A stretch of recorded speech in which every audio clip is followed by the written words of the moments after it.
Hey, it's the Steel Lodge. 1 month ago, I received my Steam Deck, and how do I feel about it? Well, I love it. It's probably my favorite gaming handheld I've ever owned. I'm a PC gamer at heart, and I love tinkering with things, and the Steam Deck obviously gives you access to your Steam library on the go, and it's also just a Linux computer, so you can tinker with it to your heart's content. Now, there are competitor devices out there that I've never owned or checked out in person, but they're kind of more expensive. They run Windows 11 or Windows 10, which isn't a problem. I use Windows all the time.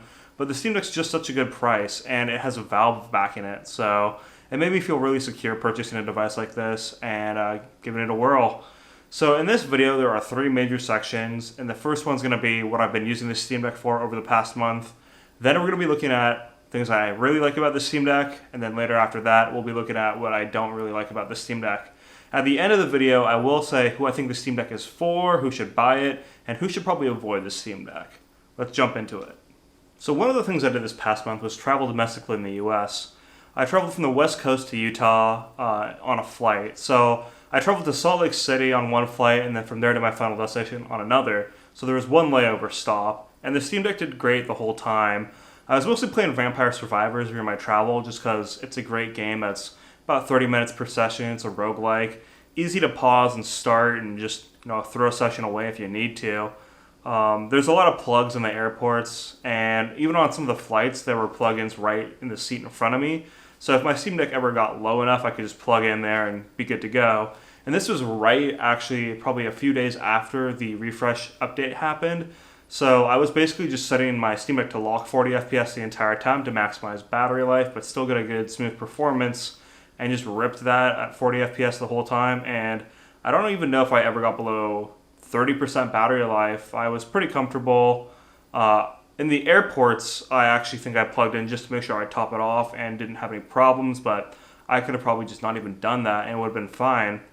When I was in my other location in Utah, chilling with the family, the Steam Deck was great to have there. It's nice knowing that you have your whole Steam library on the go. Obviously, the Steam Deck can't play all those games, but one of the ones that I was playing was Thronebreaker. That's the Gwent card game for The Witcher. It's just like a single player one. So that was great to have, enjoy some story experience. Usually if I bring something like a gaming laptop, I don't end up using it really during vacation. Something like the Switch or like a Game Boy Advance or a DS in the past, I would use those all the time on vacation. Not during the daytime really, mostly at night when you're winding down, drink a beer, chill on the couch, and rip some games before you pass out. So it was great during vacation, and I really had no complaints. An awesome travel device. So the Steam Deck has basically just completely replaced my Nintendo Switch. That being said, I didn't play my Switch a ton at this point, and it's mostly just for first-party games. I never really enjoyed playing a ton of third-party games on there. I like PC gaming a lot more, so I would generally just buy those games on the PC. Now, there are killer apps on the Switch. I'm a big Fire Emblem fan, so obviously first-party stuff you gotta play there. But being able to buy those games on the PC now and just have them on a handheld too, like the Steam Deck, that's great. It just works perfectly for multi-plat games. Get your HD 4K experience on the couch when you want to, or maybe somebody's watching TV and you want to just play on the handheld, and it works great there. Games like Elden Ring, a ton of indie games work really good on the Steam Deck. Now, one thing I really want to draw attention to is that the Steam Deck is way more comfortable than the Switch without any grip on the Switch. For me, I really can't stand using the Switch without a grip on it. I have to use like the Skull & Co grip, or I have another one, I think it's called the Satisfy grip, and those are musts for me. If I don't have those, I can't game on the Switch for more than maybe 30 minutes before my hands start getting cramped up. And that's because there's no support for your hands to sit in naturally like most controllers have. The Steam Deck just has that built into it naturally. So putting your hands on it and using it just feels way better than the Switch does, and it's much more comfortable. So there's been three main games that I've been playing on the Steam Deck. But to be honest with you, most of my time on the Steam Deck has been tinkering with it and making videos for this channel, or experimenting with games and see how they run. But these are the three games that I've actually put considerable amount of time into, and I actually want to finish on the Steam Deck and focus on. Now the first one is Final Fantasy X. Recently, I saw a Final Fantasy Orchestra that was just beautiful, really amazing, and I don't have a ton of experience with the games, actually. I've always appreciated the music, but some of the games I've just bounced off of, like Final Fantasy 13. I have played 7 Remake a bit, but I haven't beat it, and it's on the PS5 now, so I need to play it on there. Unfortunately, the PC port's not the best with the frame time stuttering from shader compilation. But for Final Fantasy X, it's a turn-based game, and it's from the PS2 era. This is the HD remaster of the game, so it looks pretty nice. I did try to get some mods running on this version of the game because there are nice texture mods for the PC version. Unfortunately, it was kind of a pain, and there's some .exe files that you need to run or have some frameworks set up.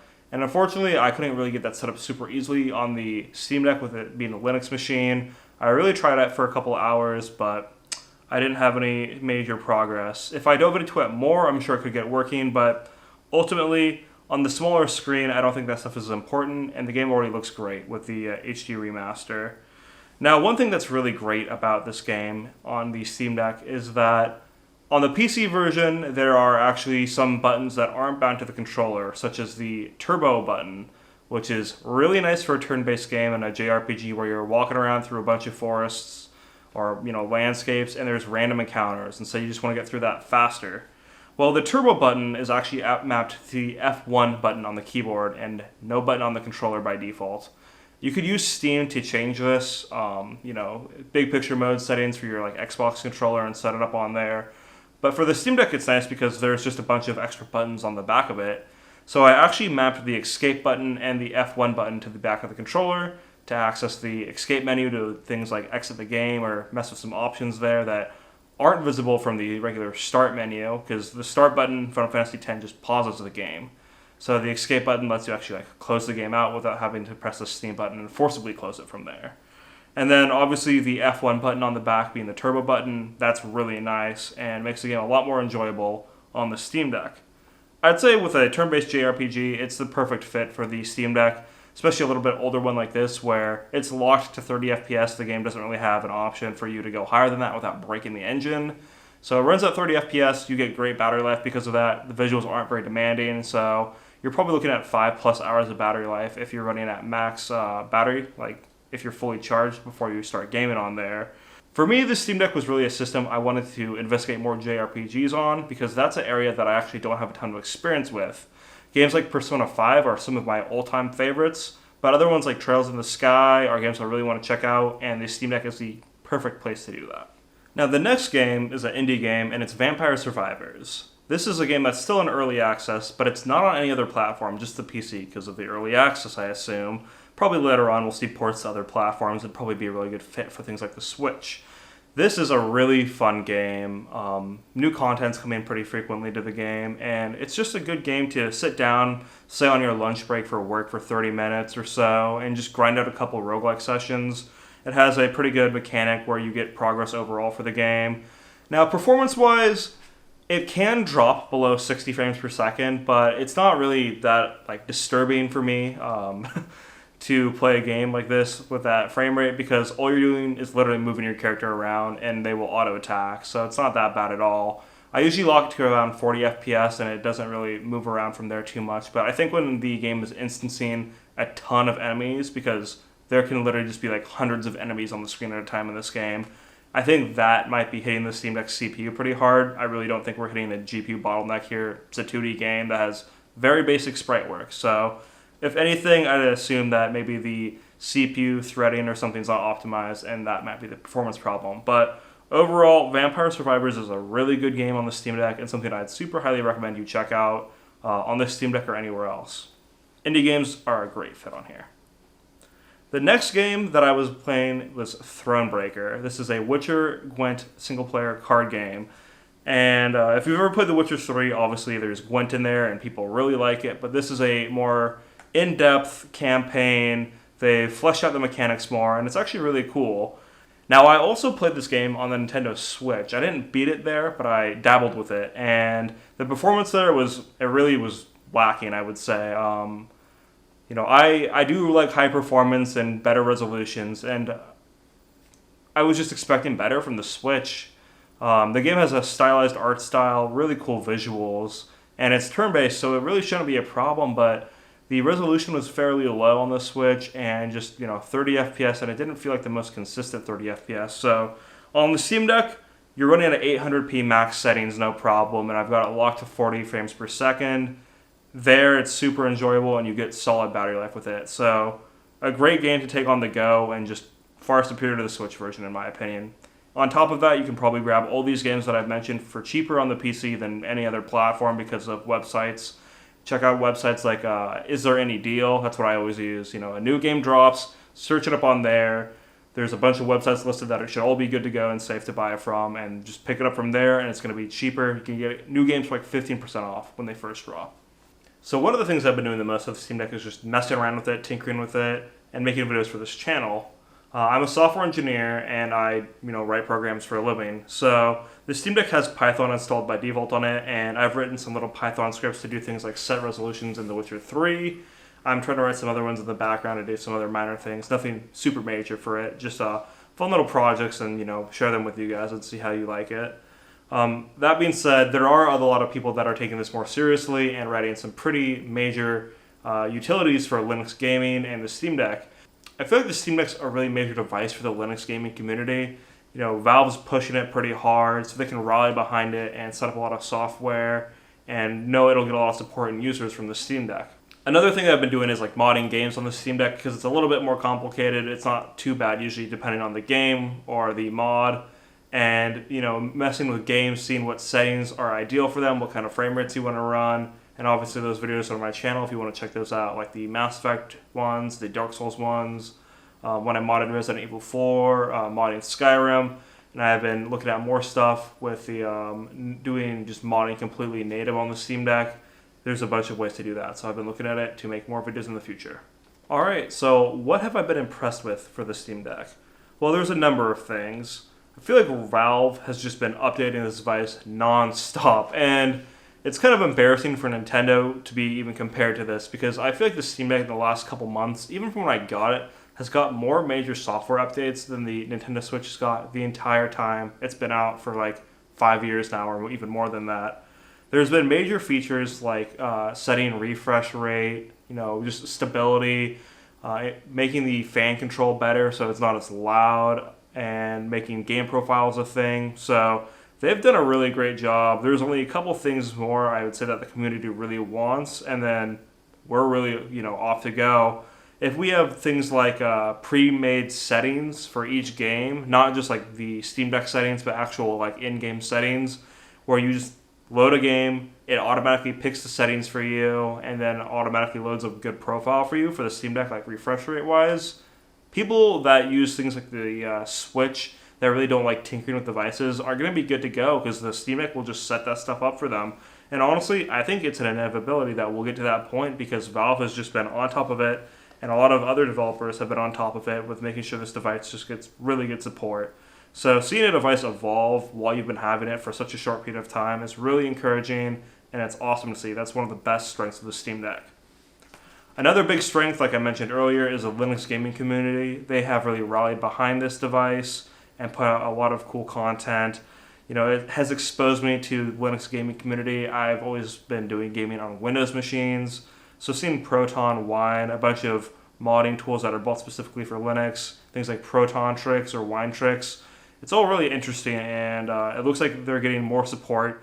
The user base for these things is probably going to blow up pretty good because there's going to be a bunch of Steam Deck users coming in and looking for software to use. So being able to switch over to desktop mode and mess with a bunch of that stuff is really nice. Another area I'm really pleased with the Steam Deck is just the overall general performance and battery life. Now, if you're running a big AAA game like Elden Ring and you're at full battery life, it's not going to last very long. It's going to last you like 2 hours maybe. But if you're running smaller games, indie games, or even locking the frame rate down to 40 from 60 or 30, you're going to get way better battery life. Like for Final Fantasy X, I'm getting like 5+ hours at max charge, and that's great. The performance is awesome for most games. I don't think I've really ran a game where I wasn't able to get 30 FPS at least. A game like Elden Ring, it does struggle to even hit 40 FPS, so you're going to want to lock it down to 30, and even then it can dip a bit below, but playing a game like that on the go that is notorious for having, not well optimized performance is pretty cool. And Deathloop was another one where you probably want to lock that to 30 or 40 FPS and use maybe FSR 2.0 there, and that will run good. But I think that's another game that isn't optimized the best for the PC platform. Overall, I've been able to play everything that I wanted to on the Steam Deck and I had no problems. It's fun tinkering with things to see what kind of performance you can squeeze out or what kind of battery life you can squeeze out. And the final strength is that it's literally a computer. It's just a x86 Linux computer that you can mess around with and do whatever you want on there. So, I have been using a ton of capture with my Elgato capture card, and I did a video how to do that. But basically, I have I think it's a Belkin hub, a USB-C hub that has a 100-watt pass-through. So I just plug my Steam Deck charger into there, plug that USB-C cable into my Steam Deck, and then I have a keyboard and mouse dongle plugged into the hub, and it's good to go. I can control everything with mouse and keyboard if I want to. It outputs to this display right here, and I can capture everything. Then I can even plug in a USB stick right from my PC into the Steam Deck. I have an adapter for a USB Type A to USB Type C, so I just slot it in there, drop it in the Steam Deck, and move files around super easily. So that is awesome. And obviously, you can literally write a program on the Steam Deck. I have Visual Studio Code installed on my Steam Deck just for text editing because I prefer it as a text editor. But if you wanted to, you could literally write programs on there and they would run. Obviously, when I do my programming, I do it on my desktop or my laptop, and then I move it over there and test it out on there. But it's an option if you want to do it. It's really cool that it's just literally a computer. So what are the cons of the Steam Deck? There are things that I am not super happy about. Well, the first thing that I want to mention is that the thumbsticks are a little interesting. They're flat on the top, and this can be a little bit of a problem if you're playing a fast-paced game or your thumb maybe gets a little sweaty. It can slide off the top easier than something like the Xbox controller, where it's domed and has texture all around it, so your thumb really grips onto there. Now, the reason for this is that the thumbsticks are capacitive. So if you put your thumbs on there, it will tell the Steam Deck, hey, somebody's touching these thumbsticks. And you can use that to enable gyro. So if you go in the settings, you can change the gyro settings and how it's activated. For instance, for Resident Evil 4, I set it up so I could enable gyro by pressing down the left trigger. But if I wanted to, I could make it so the thumbsticks are actually the triggers for it. So even just having my thumbs on the right thumbstick or the left thumbstick would trigger the gyro, and I could just move it around however I wanted, and it would manipulate the camera, whatever I set it up to do. So I'm thinking about, in the future, replacing the storage on the Steam Deck to have maybe a 1 or 2 terabyte internal SSD there. And when I do that, I'm debating if I should put in, say, Xbox controller thumbsticks in the Steam Deck and take out the ones that are in there. I'm not 100% sure if they'll fit, but if I take it apart, it's worth a shot to check it out. Now, obviously, I'll lose this capacitive feature for the thumbsticks, but to be honest with you, I never have enabled the capacitive thumbsticks to enable gyro. I always prefer something like holding down the left thumbstick or something else to enable them because I don't like having gyro enabled all the time. I prefer thumbsticks. Gyro is a cool feature, but I don't really like it as the primary always-on method. One other thing that might take some getting used to is the placement of the buttons in general. There's a lot of inputs on the Steam Deck. You have the touch screen, the D-pad, the 2 thumbsticks, the regular face buttons, the start and select buttons. All those are normal buttons so far besides the touchscreen. But then you also have the trackpads, and each of these trackpads you can click in on and interact with the games that you're messing around with. And there's also the 4 buttons on the back of the Steam Deck. Now, the button placement is a little different than a regular controller because the face buttons are directly to the right of the thumbstick, and then the D-pad is directly to the left of the thumbstick. And I think I've encountered maybe 1 or 2 scenarios where this was a little bit awkward for my thumbs when manipulating a camera or something. For Souls games, even on a regular controller, sometimes I have to move my hands a little bit weird to, if I'm running and want to manipulate the camera, sometimes I do strange hand motions to get everything working out fine. But it's just something that you're going to get used to. It did not take me very long at all. The first day I had it, I was like, it's a little weird, but I'm sure I'll get used to it. The thumb pads are pretty sensitive, but you can disable them if you don't want to use them. And it's really nice because any game you play, you can just go in Steam and fully customize everything with how you want it to be set up. One thing I'm a really big fan of is I turn the right trackpad into a mouse, and that way for a lot of games you can just interact with it like you're using a mouse instead of using a joystick, and that's really nice. So, a little bit of a con, but it's something you're going to adapt to pretty fast, and once you adapt to it, it's actually killer how many inputs there are in there and how customizable there are. Just the placement just takes getting used to. So one thing that's still kind of a con right now is that the library for the Steam Deck is not every Steam game out there. It's only a few of them, and Steam's been really good about showing you what games run on there, how they run on there. Some of the statuses aren't totally accurate. Like some games that are even unsupported will run on there. So it's really going to be you checking ProtonDB or experimenting with it yourself to find out how things run. Now, I'm pretty confident in the Proton developers and Valve pushing forward and really getting a lot more games running. With this many users coming in, I think they're really going to push forward to get as many games as they possibly can running on there and say fix up things like multiplayer for anti-cheat and the compatibility layers so more people can play multiplayer games on the Steam Deck. So a bit of a con now because I don't even know like what percent of the Steam library is accessible for the Steam Deck. But I own around 500 games on Steam, and I can easily play, over 100 easily on there, probably around 200 even, and I don't have any issues. The games that I want to play for the most part are totally playable on the Steam Deck. Now, this next one probably doesn't happen to a lot of people, but for me, I notice it here and there. Sometimes there's like audio crackling or pops on the Steam Deck that I hear. It sounds like it kind of crunchy. It's not really consistent or anything, and my volume's not up super loud. I don't know if this is a software problem or a hardware thing. I don't think it's a hardware problem, but if it persists for a couple months, I might talk to Valve about it and see if they have anything to say. Maybe replace my unit if it is a hardware problem. But it's nothing that's annoying me at all, really. I play like Final Fantasy X on my speakers all the time. There, I don't really notice it a ton. It's mostly in like the Steam UI bouncing around that I would notice it. So I think it's just a software problem, and even then, it doesn't really bother me that much. So the next thing that's not ideal, but pretty fine still, is the screen. It's an IPS screen that's pretty bright, not the brightest out there, and it looks fine. It does have some backlight bleed. I noticed mine mostly kind of in the top middle, toward the right side a little bit, but not too annoying for me.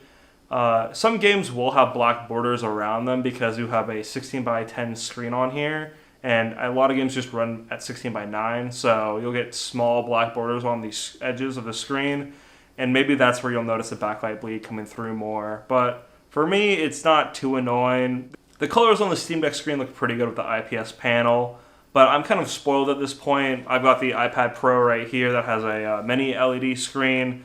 This thing looks great, and it gets really bright. I have an OLED TV. A lot of smartphones these days, I think basically all of them have really nice OLED screens too. So it would have been really nice to see OLED on the Steam Deck, like the OLED Nintendo Switch. I don't have one of those, but I've seen it in a store, and those look really nice screen-wise. But then you have the whole issue of potential burn-in happening. Obviously, OLED panels are a lot better now, so I don't think retention would really be a big problem at that point. Another thing is that the 800p resolution, 1280 by 800, I think it's great. I don't think you really need that much higher in a handheld screen like this.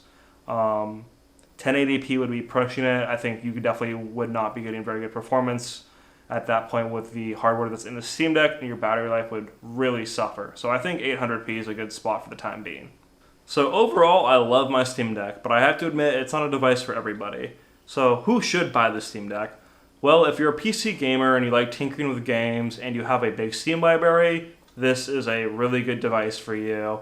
It's a lot more elegant than a laptop to carry around and travel with, and just having a controller built into your device to play with is super nice.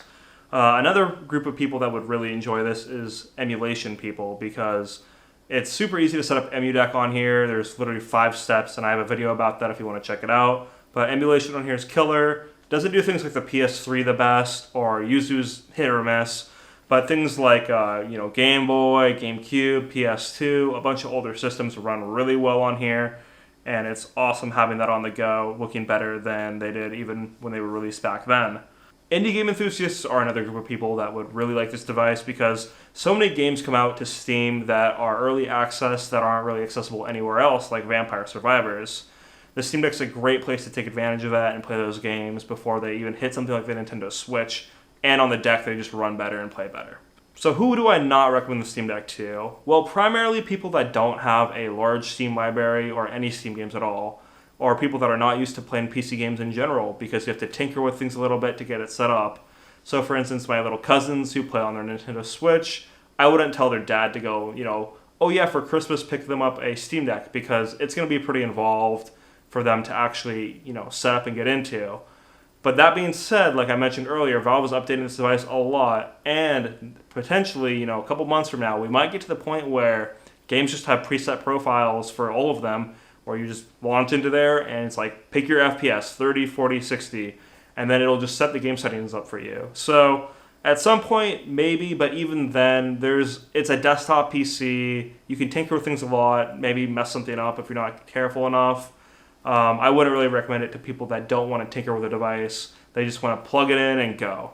So that's who should probably avoid the Steam Deck. But all in all, I love my Steam Deck, and I'm glad you watched this review. If you want to check out a bunch more Steam Deck videos, check out my channel. Consider subscribing and like the video. Have a good one.